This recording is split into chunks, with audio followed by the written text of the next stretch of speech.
සතු කුසුම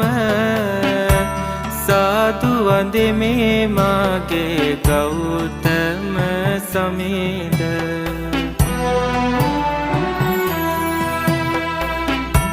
සසර ගමන දුක බව දැනගත්දා සසර පුරා පතිනිය හැරදා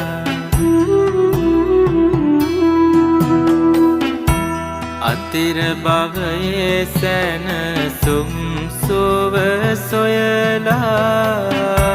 සමිඳු නික්මුණා ඇසල පොහොයදා